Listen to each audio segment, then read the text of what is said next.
दोस्तों स्वागत है आपका अपने चैनल इमेजिनरी रूट्स में। आशा करता हूँ आप सब लोग बेहतर होंगे, बेहतर होते तैयार होंगे। दोस्तों आज हम बात करने वाले हैं अपने 10वें ज्योतिर्लिंग नागेश्वर ज्योतिर्लिंग में, जो कि आपके गुजरात में स्थित है और आपके द्वारिकाधीश के भी पास में है।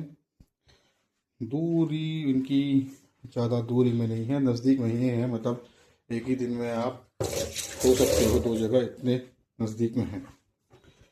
सबसे पहले हम बात करें तो जैसे कि मैं आपको अभी तक बताते आया हूँ कि सारे ज्योतिर्लिंगों का वर्णन आपको शिवपुराण की कोटि रुद्रसेंद्रा में आपके मिल जाएगा।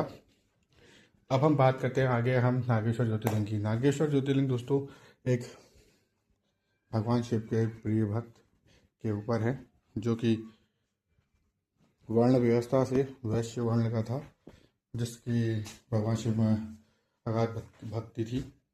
और यहाँ पर आपको ना एक चीज़ और पता चलेगी कि यहाँ पर जो शिव जी के लिए जो कहा जाता है, जो उन्होंने त्रिपुरासुर का वध करने के लिए जो पाशुपत व्रत करा, जो पाशुपत आपके अस्त्र है उनका, वो उन्होंने ये सुप्रीम को दिया था। क्योंकि यहाँ पर रहने वाले एक जोड़ी जो कि आपके व्यक्तियों में उत्पन्न थी, जिसका नाम दारुक और दारुका था,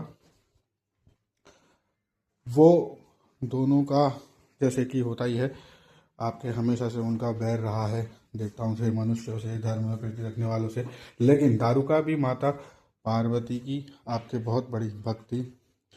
और दारुक ने आपके जब हमला किया इस वैश्य पर, जो कि सुप्रिय था, तो इस पर जब हमला हुआ तो हमले के दौरान उसके समुद्र में नौका से जो व्यापार करता था उसको लूट पाट करके उसको बंद कर दिया गया। लेकिन जो भक्त होते हैं उनको, या फिर आपके जिसमें भी श्रद्धा लगन होती है, वो उस काम को करता ही करता है। जैसे कि इस भक्त ने भी करा, इसने भी आपके कारागार में ही आपके शिव जी की प्रतिमा पार्थिव लिंग निर्मित करके, पार्थिव लिंग जो कि आजकल सावन में आपके हर जगह लोग बाग बनाते हैं, उसने भगवान शिव के पार्थिव लिंग बना करके पूजा प्रारंभ करी। और पूजा प्रारंभ करने के अनंतर उसको भगवान के दर्शन हुए। भगवान के दर्शन हुए, भगवान ने उसको पाशुपतास अस्त्र दिया, उससे कहा इससे तुम सर्वत्र विजयी हो गए।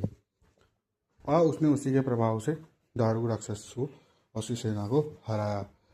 लेकिन आपके जो उसकी पत्नी दारुका थी, उसने माता शक्ति जी की पूजा करी।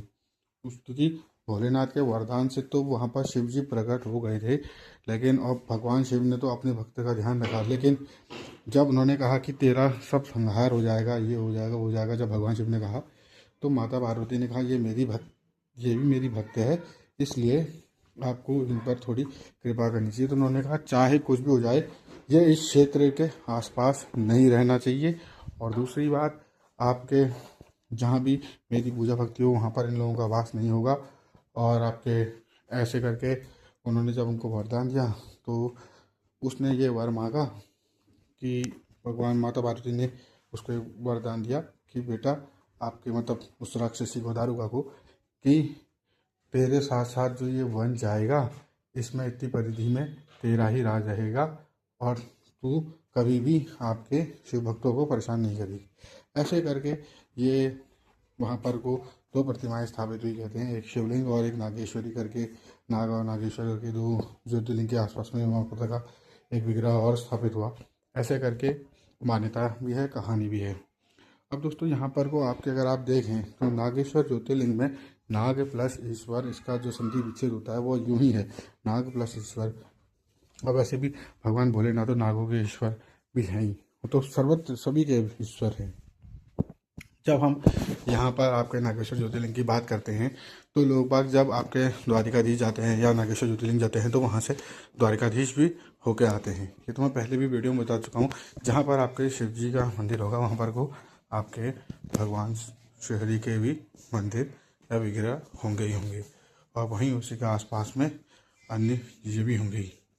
और जैसा कि आप सभी को पता है, जो लोग वहाँ रहते हैं, क्योंकि अगर हम देखें तो द्वारिका एक बिल्कुल कॉर्नर में है, द्वारिका जो है एक कॉर्नर में है और चार पुलियों में भी आती है। और नागेश्वर ज्योतिर्लिंग जो जाएगा वो वहीं से ही फिर आपके उसी के साउथ में, आपके गुजरात में ही साउथ में, वहीं आपके सोमेश्वर ज्योतिर्लिंग भी है, जो प्रभास क्षेत्र के अंतर्गत आता है।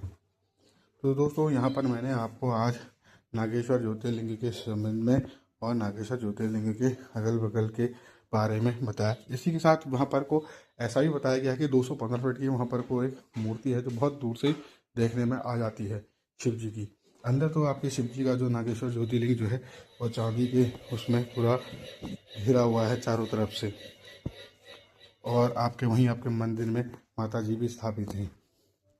और नागेश्वर ज्योतिर्लिंग के जब आप यात्रा करें तो वहाँ आप नाग लेके जाएं। वहाँ नाग भी बने हुए हैं, लेकिन आप भी अपनी ओर से ले जाके वहाँ चढ़ा सकते हैं। इससे आपकी समस्त मनोकामनाएं पूर्ण होंगी।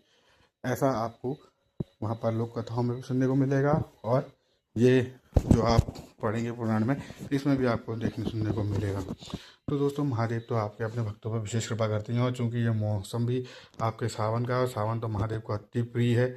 इसमें अलग अलग बातें हैं। कहीं पर ये कहा जाता है कि यहाँ पर महादेव का आपके माता पार्वती से विवाह हुआ। अब ये तो मैं ऐसा तो मैं नहीं कह सकता, लेकिन मैंने ये ज़रूर जाना है कि आपके ये मौसम इसलिए ही प्रिय है क्योंकि इस समय ही आपके आपको पता है इस समय आपके नदियाँ रजस्वला हो रहती हैं।